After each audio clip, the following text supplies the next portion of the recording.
Hello everyone, my name is Sama and welcome to Mediocre Guidance.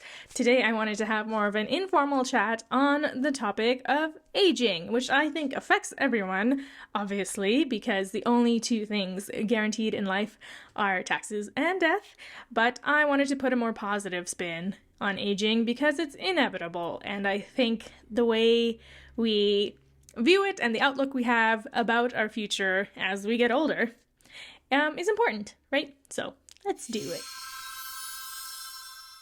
This video is not just for women, even though I will be talking about it mostly through the lens of being a woman and through that experience. But of course, it's pretty well known that the pressure to look young and be young forever falls more so on women than men in our society and in terms of like beauty standards. That being said, I think men have their own challenges with aging that are just not as overt and are more about, to me, like I believe men have to grapple more with the legacy that they're leaving behind as they get older, and that could correlate to like financial status or like what they've done with their careers or like how they've set up their kids to succeed in the future. So I want to discuss aging within the framework of my gray hairs, which I am debuting on camera for the first time in a more apparent sense. Like, I'm positive you can see them if you look closely enough in all my other videos, but I wanted to make a point of highlighting them today.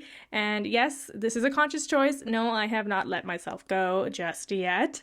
And I just want to talk about why I made the decision to let my gray hairs grow out, and what I hope to achieve by doing so. So I'm in my 30s, and I didn't start growing out my grays as some kind of like feminist movement or like any kind of activism.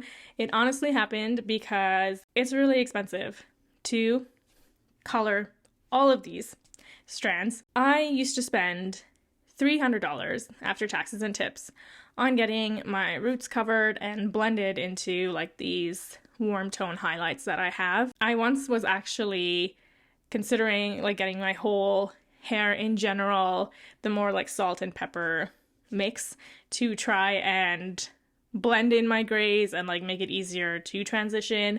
And I was quoted that it would be like upwards of $1,000 because I have virgin black hair, and so to lift it and tone it and all that jazz. And if you are the type of person who is like okay spending that much and like does it as an act of self-love, like go for it, you do you. I'm not here to shame anyone who does color their hair or does go very often to get their hair done. This is just a me decision that I just couldn't afford it. Like, I just didn't think it was worth the cost. On top of that, every time I would color my hair, I don't know if it's just like the chemicals interacting with my scalp, but I would not only lose a lot of hair continuously, not just after my appointment, like literally until my next appointment, I would be losing so much hair. My scalp would also just be like incredibly irritated, like to the point of like getting like open sores that would like bleed and were disgusting, and like my head was always itchy and in pain. You know what? Actually, I didn't even make the connection between my scalp health and getting my hair done until I stopped. And then all of a sudden my hair stopped falling out and my scalp issues for the most part have gone away. And so I was like, all right, well, I'm digging this and I'm just gonna keep going. I guess the biggest point of discussion around like letting your gray hairs grow is, especially for women, is the right age when it's okay or like when it's more acceptable to have gray hairs. And I'm sure there is a great percentage of the population, both men and women, who would tell me that I'm too young to have gray hair. And I've done a lot of reading on this because obviously I wasn't like 100% confident and gung-ho when I started. I definitely had my own insecurities to overcome about like how I would look. This preconceived notion that if you're getting grays before the age of 50 or 60 is like there's something wrong with you is completely ludicrous. And the truth is, people, myself included, start getting gray hairs in their teens sometimes. My first gray hair was when I was 17 or 18 years old. And I remember, and I have this distinct memory of myself sitting at my computer and my dad walking by as I was sitting in my computer chair, and he tugged on a hair. And I was like, ow, what are you doing? And he had a white hair in his hand. I have come to the conclusion that the right time to have gray hairs is when you naturally grow gray hairs. And the only reason we think that having gray hairs young is some kind of downfall on your part genetically or whatever is because we work so hard to cover up our gray hairs until, I don't know, we're in our 50s or so. And if there wasn't this unspoken rule that you have to cover up your gray hairs as soon as they appear, then I think we would see a lot more people my age and younger sporting gray hair and like just letting it be okay. Obviously, I can't speak to being older than my current age, but I am definitively happier now than I ever have been before. And I do think that's a product of life experience and the wisdom I've gained and just not being as naive and confused about the world. And like in terms of external success markers, I don't even think that I have that many. Like I'm just grateful to have a job and a roof over my head and like food in the fridge. But beyond that, like I don't know, I wouldn't say I'm an expert in anything. Half the time I'm not sure if I'm qualified to be an adult, like functioning as a grown-up. And I find as time goes by, I really just don't care what others think. And I think that is the greatest gift of aging. I remember when I was young, you know, when like through school or whatever, like your parents put you in swim lessons as an extracurricular. I used to go to the community pool quite frequently when I was younger, and I would say this was like elementary school. And I always remember in the change rooms, there were always like these older ladies who would just let everything hang loose, like their tatas were just like everywhere.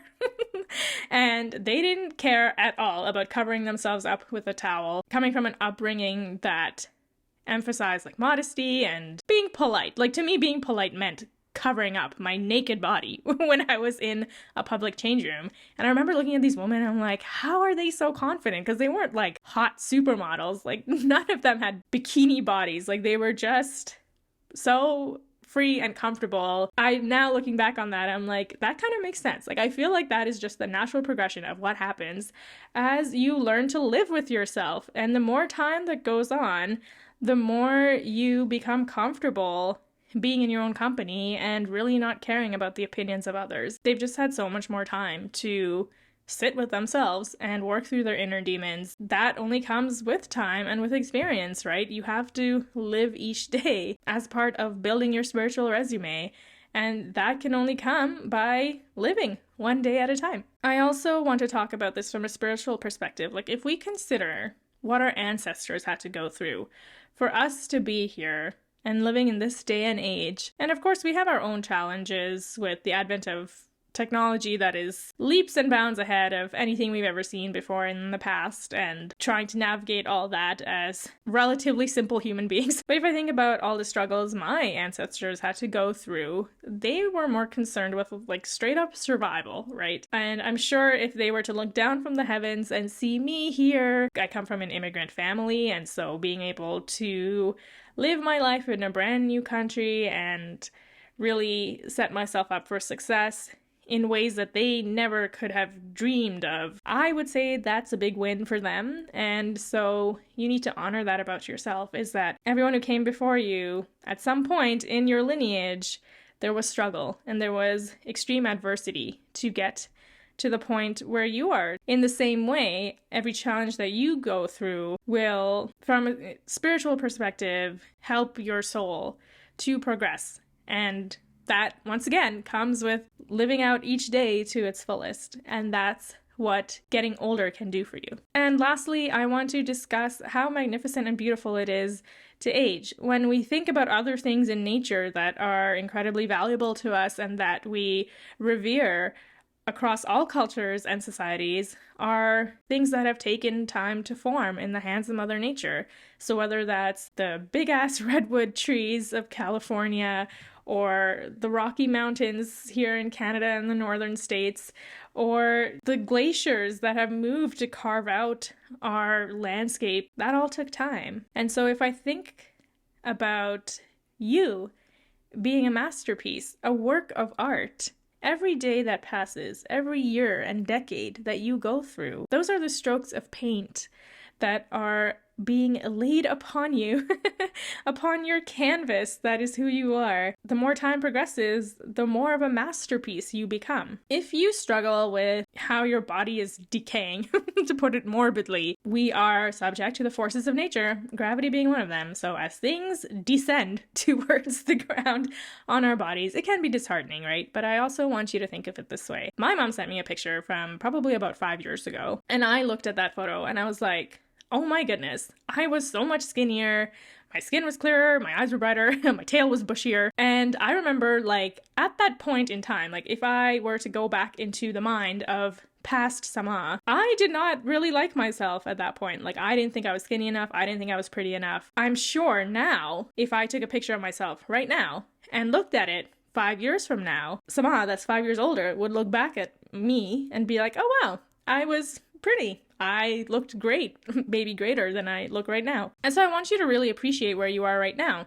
And even if it's not about physicality, like let's say I go ahead and get my washboard abs in the next 5 years, even then, right, I'm still gonna look back and be like, hey, when I was 5 years younger, like there were things that I should have appreciated more for what they were. And so I want you to think of yourself like that right now. Look at yourself as if you are 5 years into the future. Take that mental time machine and look back at yourself and like love yourself for who you are right now, because you are a work in progress. But that's like, if you ask any artist, the process is what brings meaning and satisfaction to an artist. And so if you think of the most intelligent and fantastical artist of all, and to me that's God, to you that can be spirit or source or the universe, think of how much love and adoration they're putting into you as a work of art that is in progress. View yourself that way. All right, I have rambled on for long enough. I just want to say that no matter where you are in your journey in aging, it's also very okay to be flexible. The best things in life, like the trees that are the most grounded, are very flexible on the top, right? The wind and all the elements can't sway them to the point of breaking. That's what makes you strong, is to be flexible, even as you go forward in age. So, you know, if I grow out all my gray hairs and I think I hate it all of a sudden and I want to go back to coloring my hair, I will do so. And I'm not going to feel guilty or like I failed or anything. And you should feel the same way. If your body goes through changes and you implement those changes yourself, like you're the one triggering those changes in your body in any which way, that is okay. It's okay to go through the seasons of life and love yourself exactly where you are and be whoever you want to be. If that's like a bombshell diva every day of your life, hair big, nails big, everything done, like go for it. Or if you want to be a homebody schlub like I usually am, do that too, right? There's only one you, and God made you the way you are because we need you to shine your light. Like if there was somebody else like you, then God wouldn't have created you. You are so valuable just because of who you are. And always remember that. Okay, I'm gonna shut up now. Thank you so much for watching. I'll see you guys next week. Have a wonderful day. Bye!